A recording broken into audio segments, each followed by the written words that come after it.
Today we're going to give you 10 of the best base links for Town Hall 11. These bases can be used in war, for pushing, and for farming. Base number 1 here is recommended as a war base by the builder. You can see the Eagle Artillery and the Sweepers are extremely awkward to get to, and the Multi-Infernos are really hard to path balloons to, and then the Dragons are going to get stuck on the storages before taking it down. Now, I will say, one weakness of this base is the air defenses. They are set very much on the outside of the base, and they're very vulnerable to, say, rocket balloons if your attacker does use them.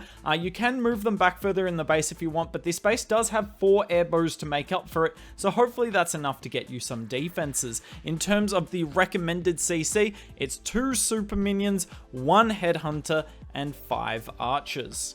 Base number 2 is a CWL base, so you can use this in regular wars as well, but the builder has said it's best for those one-hit formats because this base has 1 star written all over it if the attacker makes a mistake. Now, the recommended CC for this is 5 headhunters and 1 balloon. I really like the Eagle Artillery yet again. There are big open compartments, so it is weak to queen charges, but any sort of spam attack is going to struggle on it. Base number 3 here is a war base. Yet again, we see these air defenses on the outside, and if you genuinely don't like it, you can move them further inside the base. You see on the compartment at 9 o'clock, so on the left-hand side in the compartment at the top, you could move the air defenses to where the cannons are, deeper inside the compartment. That would actually be a positive change in my opinion.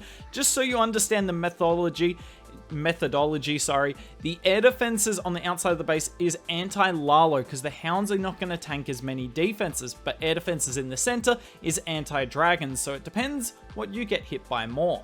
Base 4 here is recommended as a farm base, and we can see all the storages are inside the base. We're prioritizing protecting the loot over protecting our defenses. Now, you could use this to trophy push as well with that central town hall, but definitely more of a farm base here. And if you are going to set up a defensive CC for it, it's recommended as 2 witches, 1 headhunter, and 5 archers. This is base number 5 here, and it is actually different to base number 3, but I'm going to admit, and I'm on your side for this, this is slightly too close to base number 3. They're super similar. I assume the exact same attack strategy could work on both bases. I don't know which one's better, but you got to double up. You got 2 different versions of the base. This one is recommended for CWL with 1 super minion, 2 rocket balloons, 1 headhunter, and I believe it's just 1 archer left in that CC. Onto base number 6, and this is recommended for trophy pushing. So the town hall is slightly towards the edge of the base, but that's going to be for a more anti 3-star approach, because when you're trophy pushing, a lot of the time you're getting hit by higher town halls. So stopping 1 star isn't our priority, it's stopping 3 stars, because you're very rarely going to get a 1-star defense when a town hall 12s or 13s attacking you. But sometimes if you've got a good base like this one here, you can stop 3 stars. Now, in terms of the defensive CC, that's recommended. It's the same as the last one. 1 super minion, 2 rocket balloons, 1 headhunter, and 1 archer. Base 7 is a funky looking base. I have no idea what to make of this at all. The defensive CC recommended is 2 rocket balloons, 1 witch, 1 headhunter, 1 archer. Yep, that all adds up. But I don't know how I feel about this base. I'd be interested to see. Let me know down below if you try out this base, how does it go? Because it just looks weird, honestly. Base 8 is what I'd think of as a typical war base. You see the town hall slightly towards the outside of the base, but not quite on the outside of the base. We're going anti 3-star with this setup. Eagle set up really nicely in the core. Air defenses a bit more protected.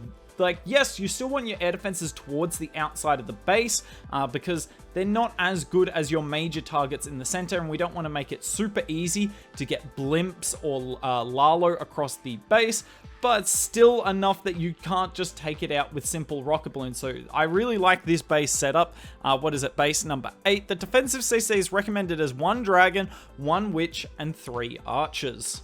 Base 9 is a trophy base, and you can see why. The town hall's in the center, but it's also quite a trolly setup. you can see the Eagle Artillery is protected by the CC and Single Inferno, and what you're trying to do is give the attacker an idea that that's a weakness in the base, just spamming straight into the Eagle Artillery. But what will often happen, the base is set up to counter that sort of entry, and that's your best way of stopping a 3-star attack, particularly if you're getting hit by higher town halls when you're trophy pushing. You want a trolley layout. The attacker's only got 30 seconds to make up their plan for this, and often that's the best way you can get them to make a mistake. Now, in terms of the defensive CC, recommended 1 Witch, 2 Headhunters, 6 Gobs, and 5 Archers. And base 10 here is a hybrid base. Now, what does that mean? It can really be used whether you're using it for farming, war, pushing. It's kind of good at everything. You see the storages are protected, so you can use it as a farming base. It is set up to stop 3 stars, so you can use it in trophy pushing and in war. The recommended defensive CC, 5 Headhunters and 5 Archers. That's it for today's video. Let us know down below which base you think is the best and how you go once you've been using it. If you want more content at Town Hall 11 in about 2 weeks time, I'm going to showcase you the best attack strategy at Town Hall 11, do a full guide on it so you can crush every base.